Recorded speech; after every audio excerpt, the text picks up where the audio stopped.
நீ முட்டையே இல்லாம ஆம்லெட் போடுவேன்னு எனக்கு தெரியும், அடங்கு. போயிட்டு சீக்கிரம் வந்துரு சரியா? நடிக்காதடா, திரும்பி வரும்போது சிகரெட் பாட்டில்னு என் கண்ணுல ஏதாவது மாட்டுச்சு தொலைச்சிருவேன். சச்சா அதெல்லாம் விட்டுட்டேன்டி. பாத்திரம் தேய்க்க வர பொண்ணுக்கெல்லாம் சம்பளம் தந்தாச்சு, உன் தாராள மனச அவகிட்ட காட்டாத. என்ன பக்கத்து வீட்டு ஆண்டிட்ட போய் பேப்பர் வந்துருச்சான்னு கேட்காத, அவங்க பேப்பரே வாங்குறது இல்ல. சரி அவகிட்ட இப்படி என்னதான் இருக்கும். ராத்திரியில ஃப்ரெண்ட்ஸ் கூட ஊர் சுத்திட்டு நான் போன் பண்ணும்போது வீட்டுல இருக்கேன்னு போய் சொன்னேன். செக்யூரிட்டி நம்பர் என்கிட்ட தான் இருக்கு, போன் பண்ணி கேப்ப நீ எப்ப வர எப்ப போறன்னு. சும்மா சும்மா போன் பேசுறேன்னு போய் பால்கனில நிக்காத. ஆப்போசிட் பிளாட்ல இருந்த அந்த நார்த் இந்தியன் பொண்ணு வக்கேட் பண்ணி போயாச்சு. சொல்லவே இல்ல. உங்ககிட்ட சொல்லிட்டு வர போவாங்களா?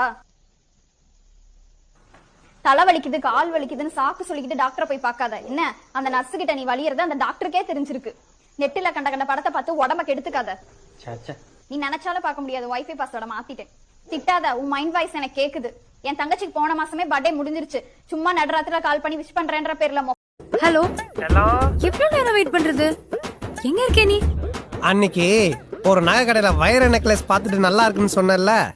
ஆமா, நான் கூட அப்புறம் வாங்கி தர சொன்னேன். ஆமா ஆமா, ரெட் டைமண்ட் NEC ஜுவல்லர்ஸ் கரெக்ட்டா? அந்த கடைக்கு எதிர இருக்கிற ஒயின் ஷாப்ல சரக. உன்னை யாரு கஷ்டப்பட சொன்னா? மாமனை கல்யாணம் பண்ணிக்கிட்டியா, மாமனுக்கு சமைச்சு போட்டியா, மாமனோட துணியெல்லாம் துவைச்சு போட்டியா, அதுக்கப்புறம் அப்படியே மாமனோட கொஞ்சம் ஜாலியா இருந்தியா? அதுக்கெல்லாம் வேற ஆள பாரு. எனக்கு பெரிய பெரிய ட்ரீம்ஸ் எல்லாம் இருக்கு.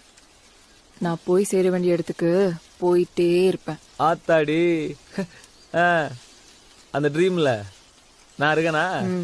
இருக்க ஒரு ஓரமா. ஓரமாவா? எனக்கு என் ட்ரீம் ஃபுல்லா நீதான். நான் எங்க அம்மா வீட்டுக்கு போறேன். வரதுக்கு ஒரு 2 hours ஆகும். ஓகே. உனக்கு வேற ஏதாச்சும் வேணுமா? இதோட வேற என்னடி வேணும்?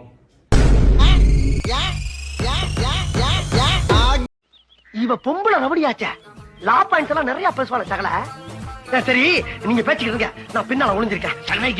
நான் கோவக்கார சகல கையை நீட்டிவிட்டு அசிங்கமாயி சொன்னா புரிஞ்சு.